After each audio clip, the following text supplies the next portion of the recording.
Minister Nigel Farage. Thank you, Donald. Good evening, everybody. Well, the great week in British politics has begun, and I have to say, I was speculating yesterday on my Sunday show. Was this the biggest vote for 50 years since we joined what was then the common market, or is it the biggest vote for 80 years, namely the Norway debate back in 1940, but led to Chamberlain going and Churchill taking over? But I've been looking at it and thinking, if there really is a great plot afoot between the Speaker and Dominic Grieve and others, that they will attempt over the course of the next few days to take control of the entire parliamentary procedure away from the executive, the government, and into the hands of Parliament, maybe we're headed for the biggest constitutional crisis in this country since the 1640s, since the English Civil War. And I'm beginning to think that that may well be the case. So what has happened today? Well, Theresa May has been energetically travelling around the country. She was in Stoke-on-Trent this morning. And, of course, given that the vote on her deal is going to be tomorrow night, this is the desperate last 48 hours for a Prime Minister to try and convince people to vote for her deal. Not so much on the merits of the deal. She's admitting quite publicly that it's flawed. But, if you don't vote for her deal, terrible things could happen. Here she was in Stoke-on-Trent this morning. We've never had a referendum in the United Kingdom that we've not honoured the result of. Parliament understood this fact when it voted overwhelmingly to trigger Article 50. And both major parties did so too when they stood on election manifestos in 2017 that pledged to honour the result of the referendum. Yet, as we've seen over the last few weeks, there are some in Westminster who would wish to delay or even stop Brexit, and who will use every device available to them to do so. I ask them to consider the consequences of their actions on the faith of the British people in our democracy. What if we found ourselves in a situation where Parliament tried to take the UK out of the EU in opposition to a Remain vote? People's faith in the democratic process and their politicians would suffer catastrophic harm. We all have a duty to implement the result of the referendum. Yes. But while no deal remains a serious risk, having observed events at Westminster over the last 7 days, it's now my judgment that the more likely outcome is a paralysis in Parliament that risks there being no Brexit. That makes it even more important that MPs consider very carefully how they will vote tomorrow night. You see, so much of that is what I've been saying for the last 2 years, isn't it? You know, that if it's not honoured, it would be an outrage, it would be an absolute disgrace, people's faith and trust in the system would be lost. I mean, agreed, Prime Minister. The trouble is, your deal, which is a Remainers Brexit. It's Brexit in name only at very best. It's in many ways the worst of all worlds. And she mentioned MPs voting for Article 50. And again, I laboured this point a bit yesterday morning. But the point is this. Nearly 500 MPs voted for Article 50 to be triggered, with only 100 or so MPs against it. And written into Article 50 is that we'll negotiate a withdrawal agreement once we've triggered Article 50. But if there is no withdrawal agreement, after 2 years, we leave. And that is the no deal, as it's called, Brexit. And yet the Prime Minister says today, you just heard her, that no deal represents a serious risk. So she doesn't want to leave on WTO terms. She doesn't want to recognise that if her deal goes down, the only way you can implement Brexit is to go for no deal, whatever the short-term disruptions may or may not be. But she's basically saying, vote for this, or you may not get Brexit at all. Now, on the one hand, you could say, isn't it awful that she's blackmailing us like that? But on the other, well, in a sense, she may have a point, because if this deal doesn't go through, what is Parliament actually going to do? Let's have a little listen to Jeremy Corbyn's response to all of this afternoon. The government is in disarray. It's clear if the Prime Minister's deal is rejected tomorrow, it's time for a general election. Please. It's time for a new government. Mr Corbyn keeps talking about this new general election, but there is not going to be a majority in the House of Commons for that. It ain't happening. What would be perhaps more instructive would be to know what Labour's actual position on Brexit is, because no one that's ever called this show can actually divine it. So that's where we are. So what are the risks? I mean, put yourself in the position. Put yourself tonight in the position that you're a Conservative or Labour MP, you supported Brexit, you believe in Brexit. What do you do? Do you back Mrs May's deal? And the upside, of course, is that we leave the Treaty of Rome at 11 p.m. on March 29th next year. The downside is, because of the Irish backstop and other things, we stay, frankly, as closely aligned to EU rules as we currently are. We go on paying huge sums of money, etc. Or do you say no? Actually, Mrs May's deal is not Brexit. It's nothing like the thing that people really were voting for. And you vote against it, knowing that there's a risk. And the risk is that Parliament extends Article 50, and I've been saying for the last 9 months, increasingly, that I've thought this is the most likely outcome, and I think it's now by far the most likely outcome, and perhaps risk a second referendum. What do you do? Well, one MP who's changed his mind is Sir Edward Lee. Now, I'm sure that his moving from being a flat-out opponent of Mrs May's deal to supporting it has absolutely nothing to do with him being appointed a Privy Councillor last week. I'm sure there's no connection at all with this. But Lee actually does make a very good argument. And what Lee says is that he fears that if Mrs May's deal falls, the Speaker and others will get together to try and thwart Brexit completely. So what should a Brexit MP from Labour or Tory do? Is it worth voting against Theresa May's deal and taking the risk that perhaps there'll be a second referendum or no Brexit? And if you think, actually, it's not worth the risk, Edward Lee's right, call 0345 6060 973, or maybe you think, actually, the truth of it is, Mrs May's deal is so awful that it is worth taking that risk. It's worth doing it. Text to 84850. Or maybe you think, actually, if MPs were being really honourable, they'd be going for the no-deal approach, and maybe that's what MP should push for. Please tweet using the hashtag Farage and LBC, at LBC, and of course, Facebookers, you can talk to us too. So there have been masses of analysis today. I've just been down at College Green, and the world is there. Literally camera crews from absolutely all over the world.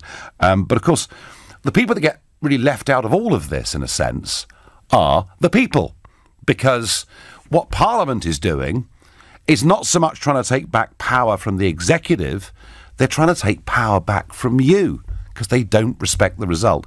And LBC is the best platform for you to have your say. So let's get cracking. Enough of the experts, so-called. Let's speak to the real experts, the people, and let's start with Mike, a first-time caller from Middleton Hall in Suffolk. Good evening, Mike, and welcome. Well, good evening, Nigel, and it's such a pleasure to be able to speak with you. Thank you for being a man among men and being the tip of the spear, fighting the battles. Well, that's very sweet. Now, I sense an American accent. Are you something to do with an RAF base up in Suffolk, or? Yes. What a good guess. Wow, I'm pleased I got that one right. Well, thank you. So as an American, here you are, stationed in this country, and you are witnessing the oldest functioning parliament in the world, continuous parliament in the world. All right, I know the Isle of Man say they've been a bit longer, but in reality, in terms of size, certainly, known as the mother of parliament, the country that developed parliamentary democracy and sold this concept around the world. What do you think of us, Mike, right now? Well, to be kind, I would just call it a tragedy, like those old plays, Roman plays or Greek tragedies. It's sad to watch. Can I be really, really upfront and frank? I don't see why not. Okay. I benevolently call Theresa May Treason May. Right. And because she's an embarrassment. She's not even a good liar. When you call this Brexit, Brexit means Brexit, and, the only way is her way. It's not Brexit. And anyone that deludes themselves to think that it is just deluding themselves. They're sniffing glue or something. And to use the term no deal, that's propaganda. Yeah. That's political speak. There's no such thing as no deal. There's a better deal. The better deal is the World Trade Agreement. Yeah, which saves you 39 billion quid and is a perfectly acceptable platform for most trade in the world. Mike, if you were a Tory MP and by the way, I'm going to face this at some point in the European Parliament. I may well face this same dilemma. But Mike, if you tonight were a Tory MP and you were wrestling with your conscience, knowing that if you vote against Mrs May's deal, you could finish up with a second referendum, would you still vote against Mrs May's deal? Absolutely. As a matter of principle. Good man. Thank you very much indeed. Up to Bradford to speak to Shanjan. Shanjan, what would you do if you were in that position tonight? To be honest, I wish I was a Conservative MP in Bradford or somewhere else in West Yorkshire, because I would be backing the deal, because this country, I'm afraid to say, is heavily divided after the referendum. And if we do not back this deal, I fear chaos and division in the months ahead. But if we do back this deal, and, 18 months, 2 years down the road, the fishing industry and everybody else realises that actually nothing they thought they were going to achieve is going to happen, you've got the same risk in a sense, haven't you? But the point is, at least we leave the EU with an organised exit, and the fact that we've even got, reluctant Remain organisations like Airbus backing the deal, as well as BMW. They provide tens of thousands of jobs across the UK. Somewhere, I think, near Bradford, they supply components to Airbus. If Airbus goes, that place in West Yorkshire will go. The country is divided, and I also fear that we could even play into the hands of extremists from Antifa to the EDL to even possibly Al-Qaeda. They will capitalise. Well, I think that's a bit strong. Shan, do you genuinely believe that Mrs May's deal will bring the country together? Well, I think the deal that I travel in, across West Yorkshire, North Yorkshire, and I can tell you that some parts are very hardcore Leave, some parts are hardcore Remain. I've even been told on some occasions, do not go to this place because it's hardcore Remain. People know which way I voted. I did vote to leave the EU, but I'm backing the deal because I believe the deal is good for everywhere in the country. All right. It's a deal good for Bradford. Well, Shan, I don't agree at all. I think the deal gives the fishing industry nothing. I think the deal gives the 95% of businesses who don't trade with Europe at all and never will nothing. But hey, we agree to disagree. You put your case very passionately. You're listening to the Nigel Farage Show here at LBC at 16 minutes past 6. And so the deal that MPs are going to vote on tomorrow is the withdrawal deal. That 585-page document in which we're going to give away 39 billion quid in return for, well, pretty much nothing, actually. Just a political declaration of what might happen in the years to come. And when the Prime Minister says, with this deal, we get back control of our borders, our fisheries, we don't. That's what she believes will come next, but there's no guarantee of any of it. But the absolute key part to this is the Irish backstop. And we're going back to decades of grief through that border, decades, thousands of people killed, many more thousands maimed and wounded, a peace agreement back in 1998, and the fear that if there was a hard border, a physical hard border, that might lead to fresh tensions. Just to sort of repeat this, the British government have said in no circumstances would they build a hard border. The Irish Taoiseach said the other day, if Britain leaves on WTO, he will not build a hard border.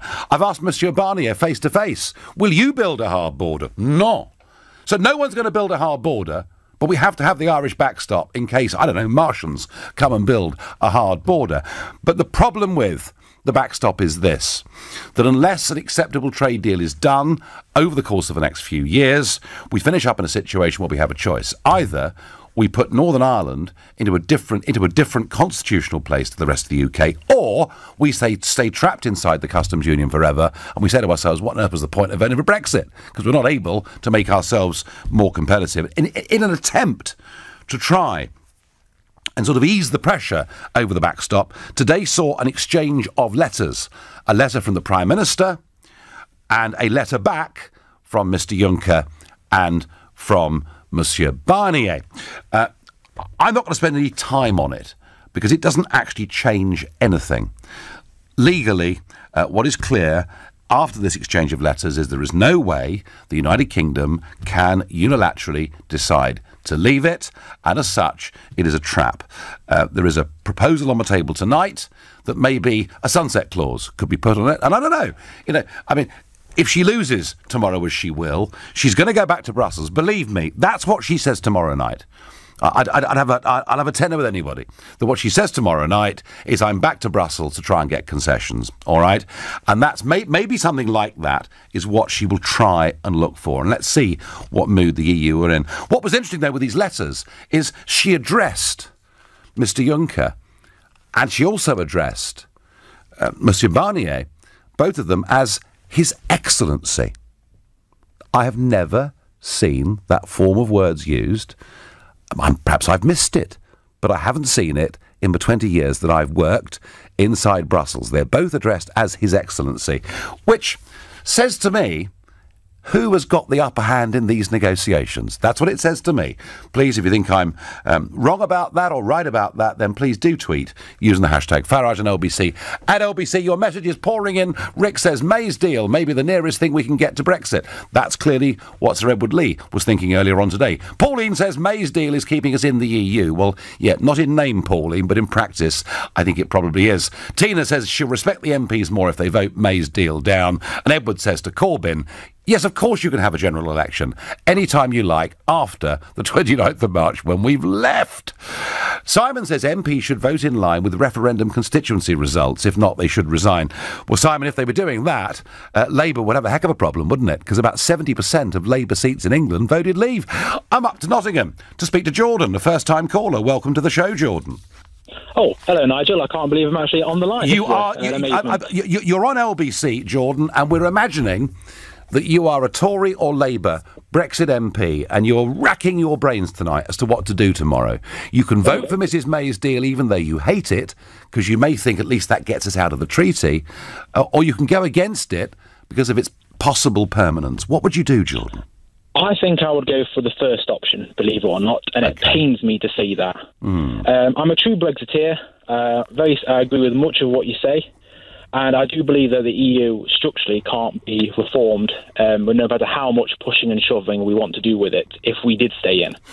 But nevertheless, this agreement is not by no means perfect by any stretch of imagination, but it's something. It's something, right? It took us 40 years to get into this mess, and me thinking long term, it's going to take us 40 years to get the true Brexit we really want.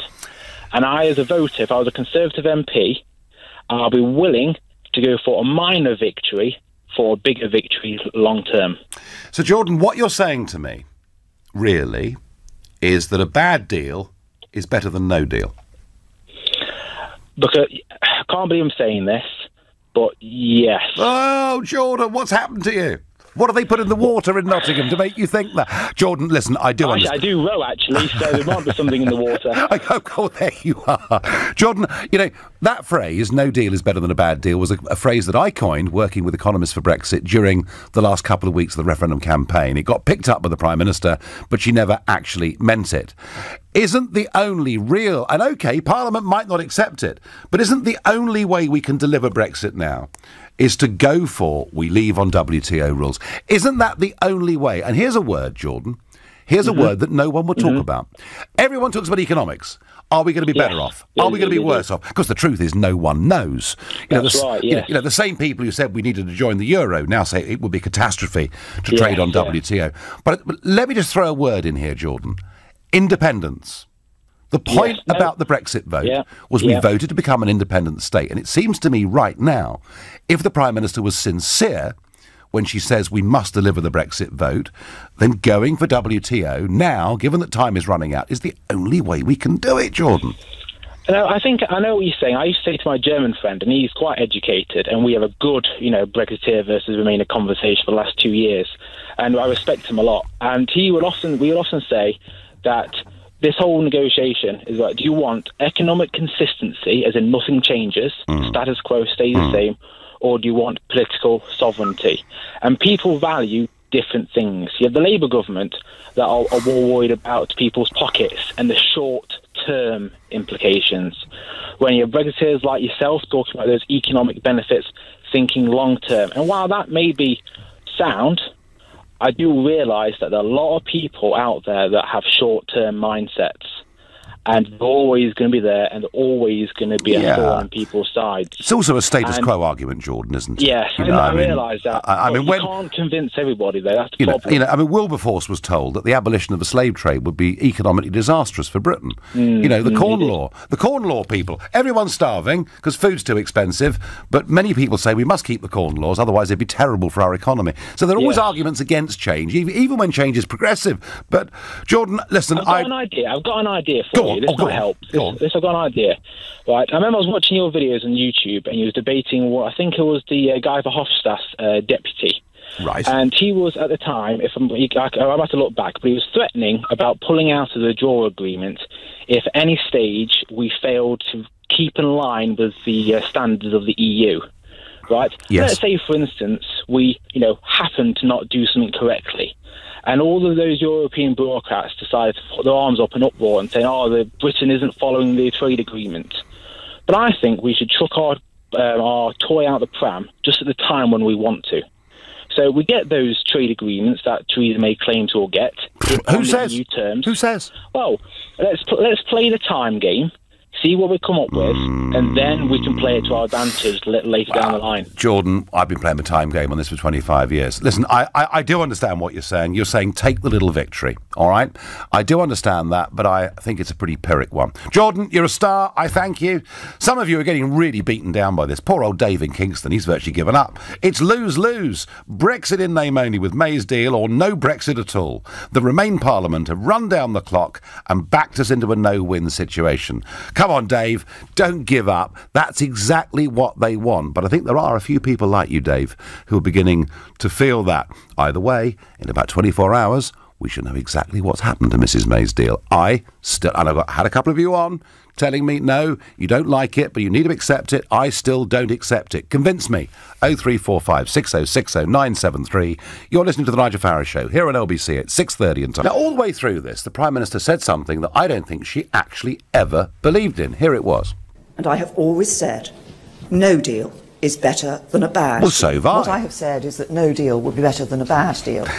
Well, yes, of course. We all know that. Stop somebody in the street and say, hey, mate, I've got a really bad deal for you. Do you want it? Well, you know what the answer is, don't you? Yet today, it seems to me that what she's saying to everybody and urging everybody is that a bad deal is better than no deal.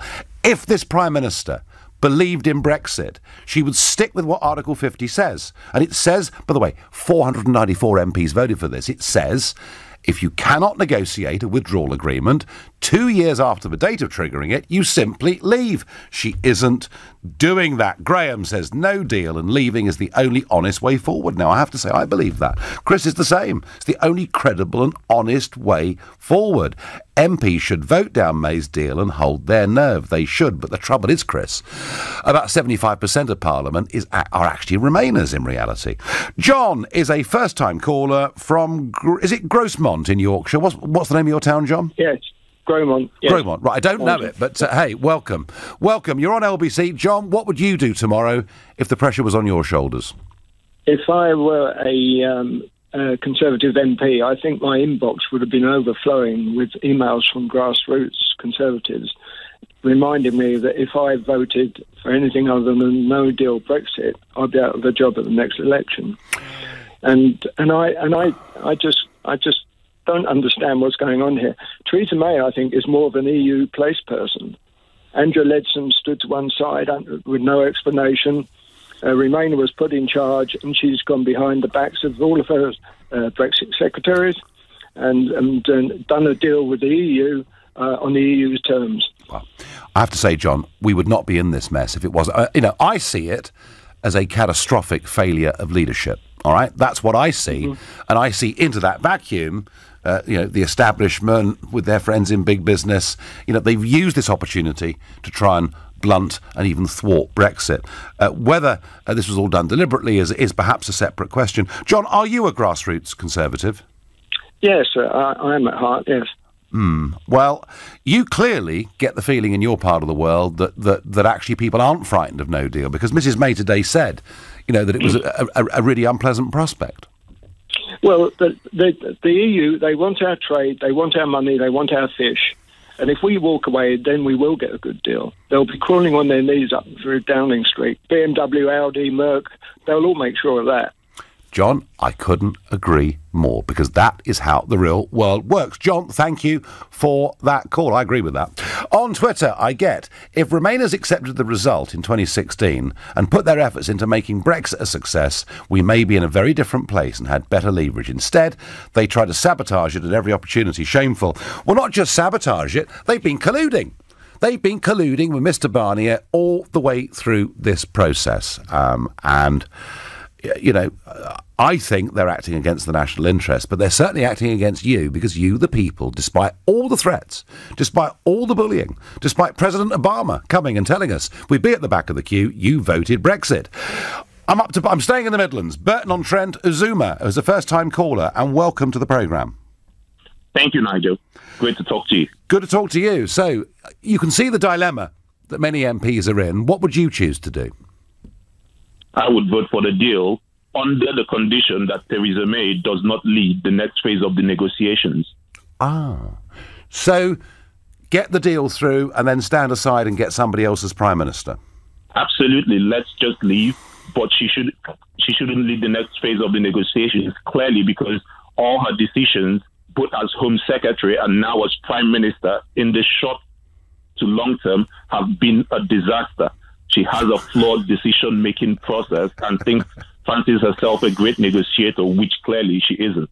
Simple as. You sound even more critical of what I've called the worst Prime Minister in my lifetime than I am. Thing is, Azuma, she's and I agree with you, by the way, about her period as Home Secretary too, but she's a sticker, isn't she? She doesn't seem to want to go anywhere. I mean, do you think if she said to, and she's speaking at 7 o'clock in 20 minutes' time to her own 1922 committee, so that room will be packed out, do you think if she said, you know, vote for my deal, we'll get to March the 29th, I will then stand down as Prime Minister and you can vote for a new leader, do you think if she said that it might go through?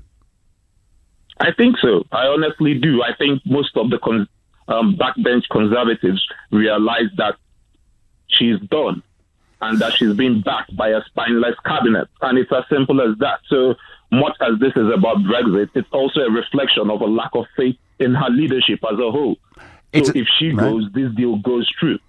It's an interesting point. And someone else. It's an interesting point. Next phrase. But the slight problem here is that this deal makes a series of legal commitments on the backstop, and could another leader just revoke all of that? I suppose the answer is, if you had the will, you could. Azuma, very interesting point of view. I hadn't thought of that.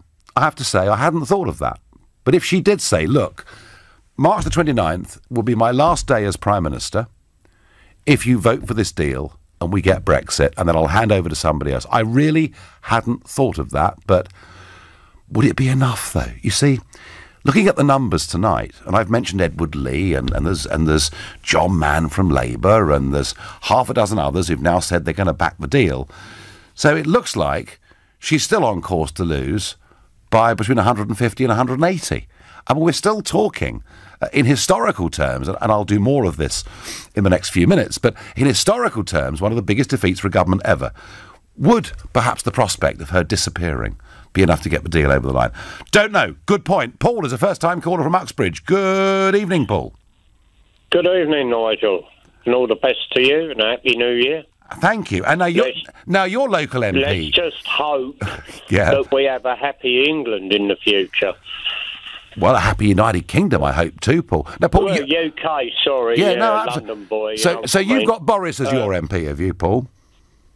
Yeah, sadly. Sadly? Although I'm a long-term Conservative voter, we've emailed, we've tried everything, no answers, automated all the time for most politicians. What the average English voter wants to know is not about all the little ins and outs, is we voted out, we're out. If they go for a second referendum, well, it's the old saying, isn't it? If you don't like it, then you vote again. Well, if that's the case, then everyone can vote against every law that's been passed by Parliament because they don't like it. Well, we could have endless elections, couldn't we? We've got to accept the situation and we've got to deal with it. What? And if it means walking out of Brexit without a deal, well, we're an island. Paul, There's enough queuing up. Paul, I would urge you this, as far as Boris is concerned, and he can be a bit inconsistent at times on policy, but he was on with Nick. I don't know whether you heard him this morning on with Nick Ferrari, and he was on with Nick Ferrari this morning, and Nick was grilling him, and he was taking some calls. And the one thing Boris has done well is he has actually, since that Chequers deal emerged late last summer, he has, in a very principled way, has he not, stood down as Foreign Secretary, campaigned against the second referendum, and is now saying, we should leave on WTO terms. I think Boris, actually, Paul, has been pretty faithful to you as a Brexit voter. I'll be honest, as a constituent, he's been a damn good MP. But what I'm saying is, these MPs that got voted in, and their constituents voted them out of Europe, and they're voting to stay in, then it's a failure to do. All MPs are there to do what they got voted in by. Well, they gave us the decision, Paul, and they told us they would implement it, and many of them don't want to. Thank you. Down to Camden to speak to Nick, another first-time caller of the show. Welcome, Nick.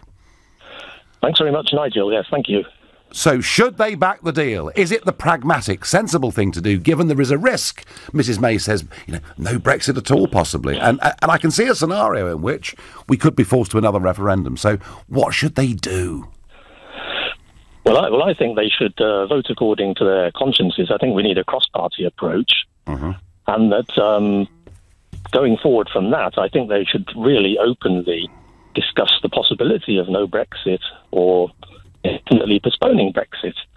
They should initially vote according to what they think is good for the country, but they should really start debating all options openly.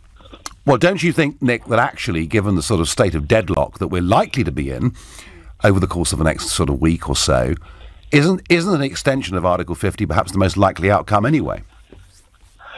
I think it is, and I think instead of just saying this mantra all the time, we're leaving the EU on 29th of March, they should actually openly debate all the options, because I think this is what's really eroding people's faith in politicians. They hear all this nonsense coming out, these mantras and so on, and they should really be open about all the options. I mean, it's very unlikely now that we'll leave on the 29th anyway, even the best case scenario, isn't it, of getting all the legislation through Parliament?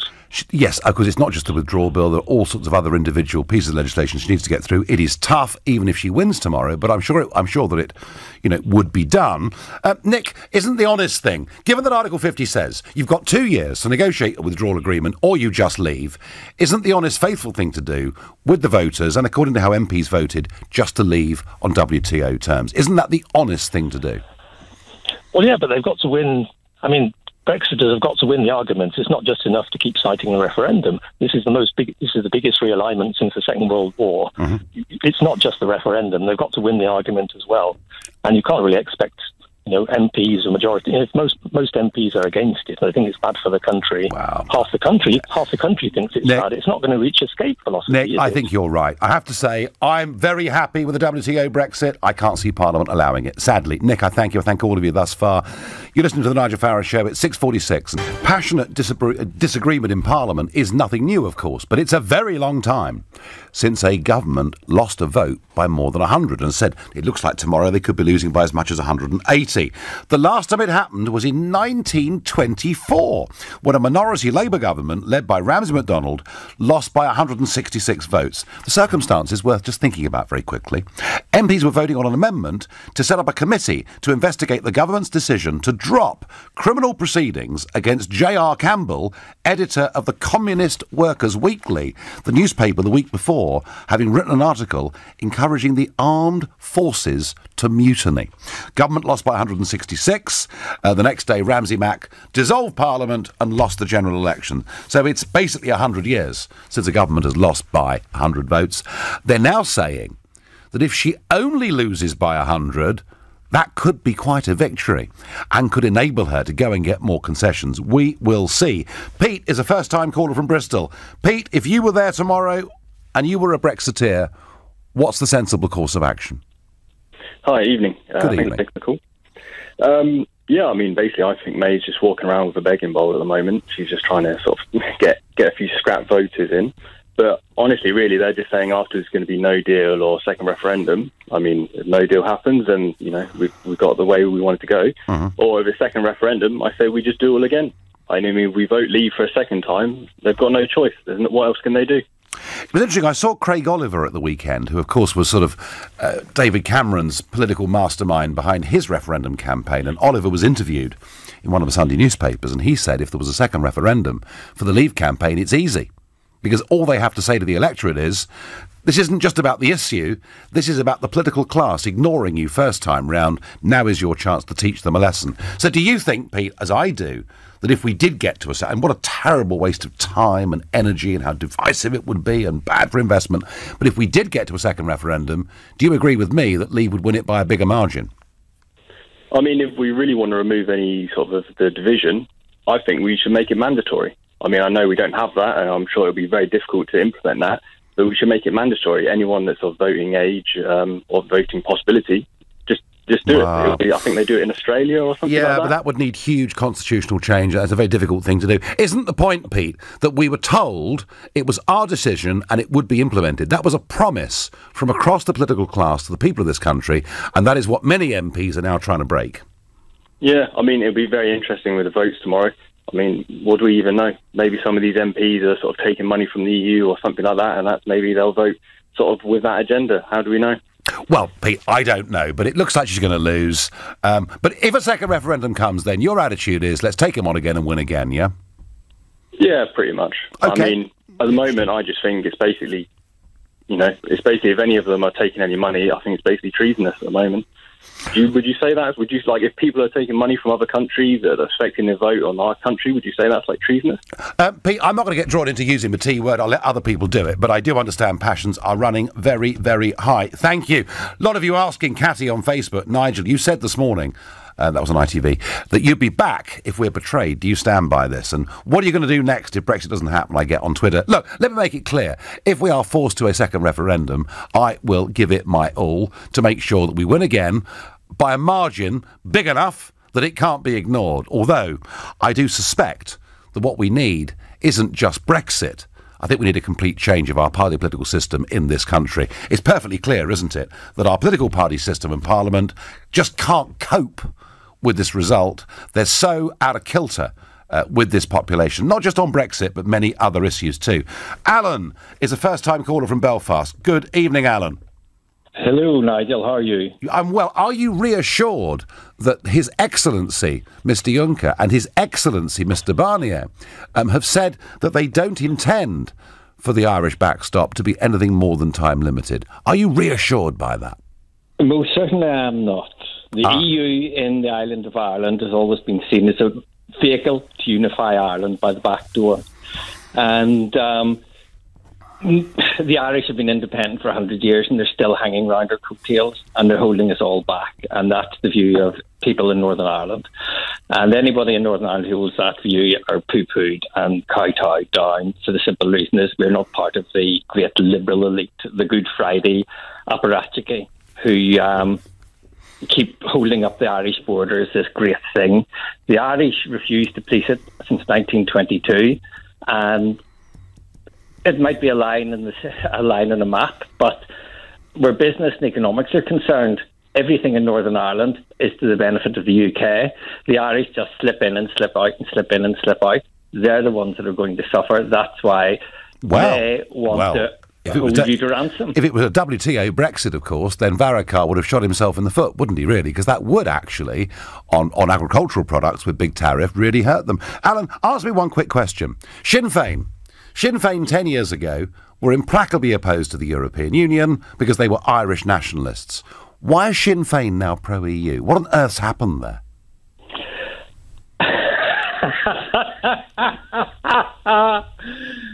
Could I give you a history? No, I'm asking for about four. I want about 4 words from you because time is very short. But what is it that has changed Sinn Féin's position? Because had we had the unionist parties and Sinn Féin campaigning for Brexit, Northern Ireland would have been probably the most Eurosceptic part of the whole country. What changed Sinn Féin? They've been infiltrated by MI5 and MI6 for years. And all those people at the top of Sinn Féin are in the pay of the British Secret Service, and the British Secret Service and the British political establishment will do anything to stop bombs. I think, Alan. One huge. I disagree, Alan. I think it's all to do with European money. But hey, Alan, I'm going to move on. I've got time for one last caller, very quickly. Mark from Great Yarmouth. Mark, you're a Tory MP. You've got a choice tomorrow. Do you take a bit of Brexit or do you risk the whole lot? No, Nigel, this deal is not good for this country. It's not Brexit at all, as well, you know it.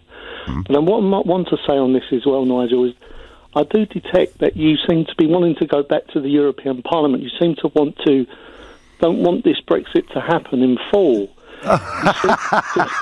Mark, get out of it. I've had 20 years there. I'm sick to death of it. I want to leave. I want to leave. I want to be there. I respect that, Nigel. But can I just say one thing? Go on.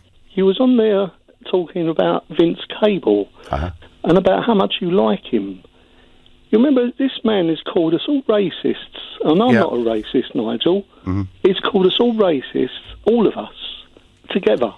He's derogatory, the names that he's called people has been very derogatory. Mark, believe it or not, and I know I'm known for a few YouTube speeches where I tease unelected European bureaucrats and commissioners, but I generally like to think that we can conduct really strong political discourse with a degree of civility towards each other. So the big question is a bad deal better than no deal? Well, to me, the answer's no. When this comes to the European Parliament, I'll vote against it, and I think many will tomorrow too. I'll be back at 6 tomorrow. At 10 tonight's Tom Swarbrick. But up next, it's Ian Dale. You big fat Remainer, Nigel. No, it's not really Brexit, Ian, is it? No, it really isn't. I mean...